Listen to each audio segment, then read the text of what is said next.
안녕하세요. 7차 시 디지털 사회에서의 자아 정체성 확립입니다. 첫 번째, 디지털 정체성의 의미와 필요성으로 시작하겠습니다. 먼저 디지털 정체성의 의미에 대해 생각해 보고 디지털 정체성 교육의 필요성에 대해 이야기해 보겠습니다. 먼저 정체성에 대한 이야기입니다.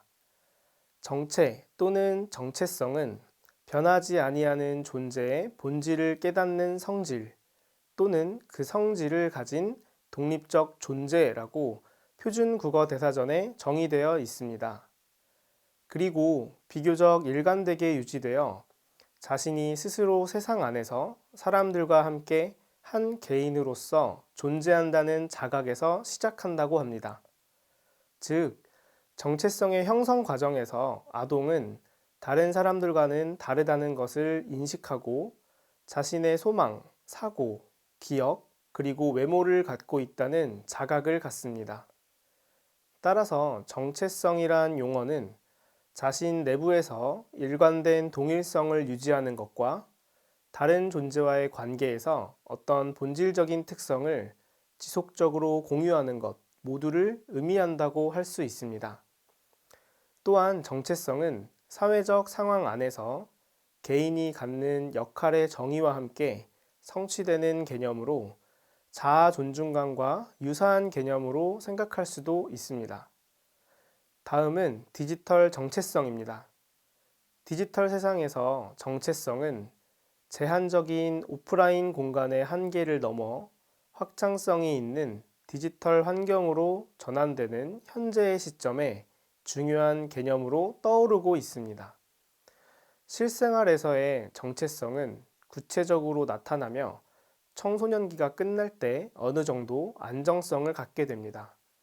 이렇게 안정된 정체성은 다양한 자기 개념들과 다른 사람과 관계에서 가졌던 개인적인 역할들이 총체적으로 통합되며 시민으로 살아갈 수 있는 내적인 힘으로 연결되죠. 하지만 디지털 환경에서 학생들은 현실의 자아와 온라인상의 자아를 동일한 자아 개념으로 생각하지 않고 현실과 온라인이 괴리된 행동을 쉽게 저지르는 상황이 생깁니다. 또한 온라인에서 보여지는 다양한 삶의 모습을 왜곡되게 받아들여 자신의 삶을 불행하게 여기고 상대적 박탈감이나 소외감으로 고통받는 사람들이 늘어나고 있는 상황이 점차 심해지고 있습니다. 이에 따라 디지털 시대에 다른 사람과 자신의 차이를 인정하고 스스로 행복한 자아를 가질 수 있는 디지털 정체성 교육이 새롭게 조명받고 있다고 할 수 있습니다. 다음은 디지털 정체성 교육의 필요성입니다. 앞서 설명했지만 사실 디지털 정체성에 대한 개념은 현재까지 정확하게 정립되지 않았습니다. 일반적인 디지털 정체성의 개념은 디지털 정보로 정체성을 표현한 것을 의미하며 디지털 정보들의 집합으로 자신을 표현하고 이해하는 과정 정도로 이야기할 수 있습니다. 하지만 실제로 우리가 디지털 시민과 관련하여 논의하는 정체성은 오프라인에서 다양한 경험을 통해 자기 정체성을 확립해 가듯이 디지털 상에서도 건강하고 바람직하게 자신을 지켜나갈 수 있는 힘을 키우는 성장의 과정이라고 할 수 있습니다. 이제 디지털 시대를 살아가는 바람직한 독립체이자 시민으로서 공동체나 커뮤니티에 긍정적인 영향을 미칠 수 있도록 기초 시민 교육이 절실하게 되었습니다. 나아가 현실과 디지털이 연결된 공간에서 시공간의 제약을 넘어선 가상의 독립체, 개인 또는 커뮤니티와 상호작용하며 자기 결정 및 표현의 자유, 새로운 권리 보호 등과 같은 시민 역량의 중요한 개념을 다룰 수 있는 정체성 교육이 현장에서 반드시 필요하다고 할 수 있습니다. 두 번째, 디지털 정체성을 키우는 방법입니다. 첫 번째는 자기 효능감 대면하기입니다. 우울, 불안, 무기력, 죄책감, 두려움 등 부정정서의 경험은 자기 효능감에 부정적인 영향을 미친다고 하죠. 특히 고도화된 디지털 환경은 상대적 박탈감이나 소외감을 증폭시키는 결과를 초래하기도 합니다. 화려하고 좋은 부분만 강조되는 SNS의 사례들만 봐도 충분히 이해가 될 수 있을 정도이죠.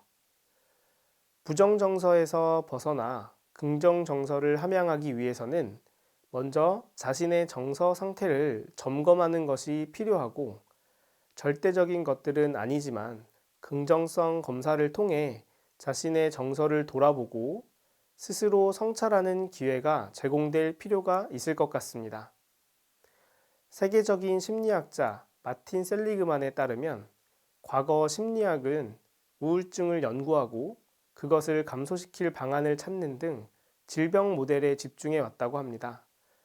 그러다 보니 부정성과 그 폐해에 과도하게 몰두함으로써 인생을 가치 있게 사는 법에 대한 연구는 거의 하지 않았다는 비판을 받게 되었고, 그 대안으로 긍정심리학의 선도적 학자인 바바라 프레드릭슨 박사가 긍정성이 우리 삶에 미치는 영향을 과학적 연구와 다양한 사례를 통해 증명하는 책을 쓰게 되었습니다.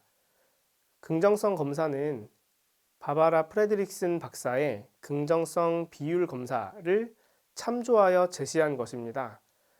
간단하게 2, 3분 안에 학생들이 스스로 자신의 정서가 어떤 상태인지 살펴보는 기회를 제공할 수 있습니다. 그리고 긍정 심리학에서 말하는 성격 강점에 대한 성격 검사도 있습니다. 스스로 자신의 강점에 대해 알아보고 발전시킬 수 있는 기회를 제공할 수 있습니다. 두 번째는 긍정적인 자존감 향상시키기입니다. 긍정적인 자존감 향상은 디지털 정체성을 키우기 위한 좋은 방법이자 근본이 될 수 있습니다. 긍정적인 자존감을 제고하기 위한 방법 중 하나로 너세니얼 브랜든이 제시한 문장 완성하기를 훈련하는 활동이 있습니다. 문장 완성 훈련은 아주 간단하지만 자기 이해, 자존감, 개인적 효능성을 제고하는 강력한 방법이라고 합니다. 이 방법은 우리는 우리가 사용하는 것보다 더 많은 지혜를, 그리고 우리가 행동을 통해 전형적으로 보여주는 것보다 더 많은 잠재력을 갖고 있다는 전제에 근거하고 있다고 합니다. 즉, 문장 완성은 바로 이 숨겨진 자원에 접근하여 그것을 활성화시키기 위한 도구인 것입니다. 문장 완성 항목은 다양한 방법을 통해 구할 수 있고, 너세니얼 브랜든의 책 자존감의 6기둥을 참고할 수도 있습니다. 세 번째는 긍정 정서를 위한 10가지 전략입니다. 방송통신위원회와 한국정보화진흥원에서 발간한 사이버 폭력 치유 프로그램 중에 있는 내용을 발췌했습니다. 첫 번째, 타인과 공유하기. 친구와 같이 자신에게 중요한 누군가에게 가서 좋은 소식을 말하는 것입니다. 두 번째, 정신적 기억 형성하기.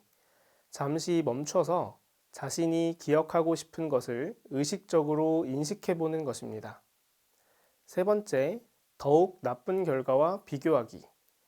일이나 사건이 얼마나 더 나빠질 수 있었는지에 대해 자신을 되돌아보아 긍정 감정을 부추겨 보는 것입니다. 네 번째, 감각지각 연마하기. 불필요한 다른 감각을 차단하고 그것을 하나로 연마하는데 시간을 보내도록 하는 것입니다. 다섯 번째, 자화자찬하기. 자신이 얼마나 자랑스럽게 느끼는지 혹은 타인이 얼마나 감명을 받았느냐를 스스로 말하도록 해보는 것입니다. 여섯 번째, 행동으로 표현하기. 좋은 감정을 외부로 표현하는 사람은 여분의 좋음을 얻게 된다고 합니다. 왜냐하면 어떤 긍정적인 것이 발생했다는 증거를 정신에 제공해 주기 때문입니다. 일곱 번째, 순간에 몰입하기.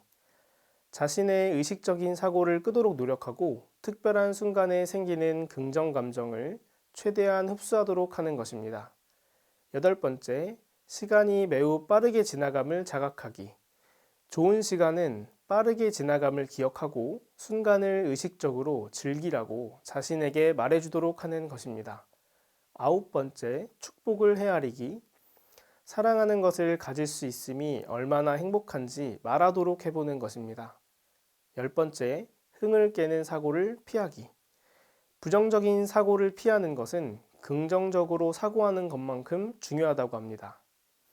절대적인 것들은 아니지만 긍정 정서를 일깨워 줄 수 있는 방법적인 측면이기 때문에 한 번쯤 시도해 보는 것도 좋을 것 같습니다. 네 번째는 온 오프라인 연결하기입니다. 현실 세계에서 자아 정체성은 행복한 삶과 연계되는 매우 중요한 주제입니다. 매년 발표되는 청소년 관련 통계를 보면 우울증을 경험하거나 심각하게 자살을 생각한 적이 있는 학생의 비율이 점차 증가하고 있습니다. 경쟁 위주의 입시 시스템에서 살아남아야 한다는 중압감이나 스트레스가 주 원인이겠지만 최근 심각해진 학교 폭력이나 사이버 폭력의 증가도 그 통계 수치를 높이는데 일조하고 있다고 볼 수 있습니다. 자아 정체성의 확립과 자존감은 자신을 스스로 지탱하는 힘이라고 할 수 있습니다. 현실 사회에서 건강한 삶을 유지할 수 있는 내적인 힘이 있다면 디지털 사회에서도 충분히 건강하게 자신의 삶을 영위해 나갈 수 있습니다. 다시 말해, 디지털 사회에서 소외감을 느끼거나 불편함을 느끼는 사람들은 현실에서도 비슷한 경험으로 상처를 받은 경우가 많다고 볼 수 있죠. 따라서 현실과 디지털 세계의 분리 없이 디지털 사회의 시민으로서 살아갈 수 있는 내적인 힘, 자아 정체성과 자존감을 확립하는 과정이 필요하다고 할 수 있습니다. 디지털 정체성 수업의 실제입니다. 먼저 디지털 정체성 내용 요소입니다. 자기 정체성, 디지털 정보로 정체성을 표현한 것입니다. 디지털 사회에서 페르소나로서 현실 모습과 다른 모습으로 살아가는 것이 아니라 온오프라인 정체성 분리 없이 디지털 시민으로 살아갈 수 있는 내적인 힘을 기르는 것을 말합니다. 존중감, 자신이 사랑받을 만한 가치가 있는 소중한 존재이고 어떤 성과를 이루어낼 만한 역량을 지닌 사람이라고 믿는 마음입니다.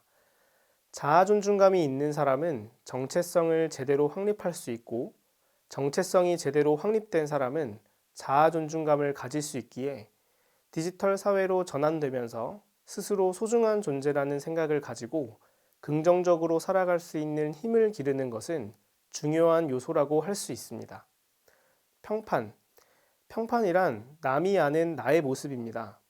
관계 속에서 평판의 소중함을 절실히 느끼게 되며 디지털 사회로 전환되면서 온라인에서의 평판도 개인의 역량을 가늠하는 중요 기준으로 등장했습니다.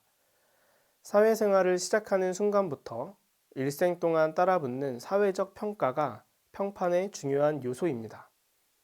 밸런스, 서로 잘 어울리는 것을 말하며 이질적인 가치들이 어울려져 더 나은 방향으로 개선되고 나아질 수 있도록 만드는 것을 의미합니다.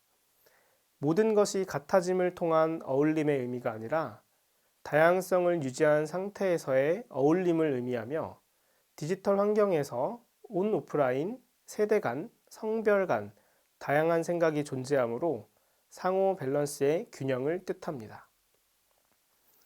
이제 실제 수업들을 살펴보겠습니다. 첫 번째 수업은 긍정 정서로 키우는 자기 존중감입니다. 관련 교과 역량으로는 3학년 1학기 사회, 4학년 2학기 도덕을 선택했고 수업 개요를 확인해 보시면 관련 디지털 역량과 수업 의도가 담겨 있습니다. 교수학습 과정안을 보시겠습니다. 기존 수업들과 같이 수업 열기, 수업 전개, 수업 정리 구조로 짜여 있습니다. 수업 열기에서는 경험 나누기를 바탕으로 시작하고 학습 목표를 명확히 안내해 줍니다. 다음은 수업 전개입니다. 크게 세 가지 활동으로 나뉘어져 있고, 첫 번째 활동은 긍정 정서에 대해 알아보고 긍정 정서가 좋은 이유를 생각해 봅니다. 기존 수업처럼 기록과 발표를 활용해 도 좋지만 에듀테크를 활용한 수업으로 진행한다면 보다 다양한 피드백과 활동을 경험할 수 있을 것 같습니다. 두 번째 활동은 좋은 긍정 정서를 유지할 수 있는 방법을 알아봅니다. 세 가지 좋은 일 같은 경우는 어제 있었던 일로 대체해 수업 중 바로 공유도 가능합니다. 역시 에듀테크를 활용한 포트폴리오 기록으로 이어진다면 자기 행동에 대한 기록을 꾸준히 진행할 수 있습니다. 세 번째 활동은 부정정서를 극복하는 방법에 대한 것입니다. 일어날 수 있는 상황 혹은 이미 경험한 상황들에 대해 어떻게 대처하고 극복해낼 수 있을지에 대한 이야기를 학생들과 나눠보는 게 좋을 것 같습니다. 다음은 수업 정리와 평가입니다. 수업 정리는 평소 수업과 다르지 않습니다. 평가는 교과 역량에 대한 평가와 함께 디지털 역량을 함께 제시하고 있다는 점이 눈에 띄네요. 학교나 학급 상황에 맞춘 평가를 제시하면 되겠습니다. 다음 활동지는 2023 디지털 시민교육 실천 길라잡이에서 보실 수 있습니다. 교수학습 과정안에 맞춰 제작된 활동지이기에 바로 사용하시거나 수정을 통해 학급에 맞게 사용하시면 되겠습니다. 다음 수업은 디지털 사회에서 나를 스스로 지탱하는 힘입니다. 이 전 수업과 같이 관련 교과 역량으로는 3학년 1학기 사회, 4학년 2학기 도덕을 선택했고 수업 개요를 확인해 보시면 관련 디지털 역량과 수업 의도가 담겨 있습니다. 교수학습 과정안을 보시겠습니다. 기존 수업들과 같이 수업 열기, 수업 전개, 수업 정리 구조로 짜여 있습니다. 수업 열기에서는 영상 시청과 함께 경험 나누기를 바탕으로 시작하고 학습 목표를 명확히 안내해 줍니다. 다음은 수업 전개입니다. 크게 세 가지 활동으로 나뉘어져 있고 첫 번째 활동은 자존감을 높여줄 수 있는 긍정생각 훈련법인 ABCD를 익히고 연습하는 시간입니다. ABC 쓰기로 생각과 감정의 관계를 익히고 D 과정을 통해 비관적인 생각을 효과적으로 반박해 봅니다. 이 과정은 비관적인 생각에 대한 반박으로 활기를 찾아냅니다. 알게 되었다면 여러 사례를 제시하고 반박하는 훈련을 진행합니다. 두 번째 활동은 앞서 설명드렸던 문장 완성 프로젝트입니다. 단시간 수업에만 이루어지는 것이 아니라 한 달 이상씩 프로젝트로 운영하는 것이 효과가 좋다고 생각합니다. 자세한 설명과 함께 연습을 해보고 꾸준히 기록할 수 있도록 격려해 줍니다. 세 번째 활동은 이야기하는 시간입니다. 학생들에게 질문하고 답을 들으며 조금씩 마음가짐이 변할 수 있도록 이끌어 줍니다. 다음은 수업 정리와 평가입니다. 수업 정리는 평소 수업과 다르지 않습니다. 평가는 역시나 교과 역량에 대한 평가와 함께 디지털 역량을 함께 제시하고 있네요. 학교나 학급 상황에 맞춘 평가를 제시하면 되겠습니다. 다음 활동지는 2023 디지털 시민교육 실천 길라잡이에서 보실 수 있습니다. 교수학습 과정안에 맞춰 제작된 활동지이기에 바로 사용하시거나 수정을 통해 학급에 맞게 사용하시면 되겠습니다. 다음 수업은 소셜미디어의 평판 관리입니다. 이 수업의 교과 역량으로는 5학년 2학기 국어, 6학년 2학기 사회를 선택했고 수업 개요를 확인해 보시면 디지털 정체성, 자기 정체성 중심의 평판 관리라는 수업 의도가 담겨 있습니다. 교수학습 과정안을 보시겠습니다. 기존 수업들과 같이 수업 열기, 수업 전개, 수업 정리 구조로 짜여 있습니다. 수업 열기에서는 카페인 우울증 테스트로 시작하고 이야기를 나눕니다. 첫 번째, 소셜미디어에 접속하지 않으면 불안하다. 두 번째, 가족이나 친구와 함께 있을 때도 수시로 확인한다. 세 번째, 접속 시간 줄이기에 실패한다. 네 번째, 비싼 음식 먹을 때 사진 올리고 싶고 사진 찍기 전에 누가 먹으면 짜증난다. 5번째, SNS 글에 피드백이 없으면 초조해진다. 6번째, 좋아요 수가 적으면 우울하다. 7번째, 다른 사람의 글, 사진을 보고 잠을 못 잔 적이 있다. 8번째, 예쁘다라는 얘기를 듣고 싶어서 셀카를 하루에 한 번 이상 찍는다. 9번째, 모르는 맛집, 명소가 뜨면 뒤처지는 느낌이 든다. 10번째, 음식점 여행지 사진을 보고 일부러 찾아간 적이 있다. 자, 각각의 평가는 그 안의 내용을 보시면 확인할 수 있고요. 여기까지 한 후에 학습 목표를 명확히 안내해 줍니다. 다음은 수업 전개입니다. 크게 3가지 활동으로 나뉘어져 있고, 첫 번째 활동은 디지털 사회에서 긍정적 이미지 만들기로 시작합니다. 평판이 무엇인지, 잘못 관리했을 경우 어떤 일이 일어나는지 사례를 통해 알아봅니다. 두 번째 활동은 평판은 스스로 만드는 것이라는 주제로 사람들을 평가하는 다양한 방식에 대해 이야기해보고 평판 관리를 위한 수칙을 만들어 봅니다. 다음은 수업 정리와 평가입니다. 수업 정리는 평소 수업과 다르지 않습니다. 평가는 역시나 교과 역량에 대한 평가와 함께 디지털 역량을 함께 제시하고 있네요. 학교나 학급 상황에 맞춘 평가를 제시하면 되겠습니다. 다음 활동지는 2023 디지털 시민교육 실천 길라잡이에서 보실 수 있습니다. 교수학습 과정안에 맞춰 제작된 활동지이기에 바로 사용하시거나 수정을 통해 학급에 맞게 사용하시면 되겠습니다. 다음 수업은 디지털 시대의 시민 되기입니다. 이 수업의 교과 역량으로는 5학년 2학기 국어, 6학년 2학기 사회를 선택했고 수업 개요를 확인해 보시면 디지털 사회에서 우리가 어떤 역할을 하는 시민이 되어야 하는지 생각해 보는 계기가 되게 하려는 수업 의도가 담겨 있습니다. 교수학습 과정안을 보시겠습니다. 기존 수업들과 같이 수업 열기, 수업 전개, 수업 정리 구조로 짜여 있습니다. 수업 열기에서는 시민에 대한 영상을 시청하고 개념과 역량을 나눠봅니다. 그리고 학습 목표를 명확히 안내해 줍니다. 다음은 수업 전개입니다. 크게 2가지 활동으로 나뉘어져 있고 첫 번째 활동은 디지털 시민에게 필요한 가치를 살펴보는 활동입니다. 디지털 사회에 필요한 가치 사전을 만들어 보는 활동이 주입니다. 두 번째 활동은 디지털 시민에게 필요한 시민 역량에 대해 살펴보는 활동입니다. 다음은 수업 정리와 평가입니다. 수업 정리는 평소 수업과 다르지 않습니다. 평가는 역시나 교과 역량에 대한 평가와 함께 디지털 역량을 함께 제시하고 있네요. 학교나 학급 상황에 맞춘 평가를 제시하면 되겠습니다.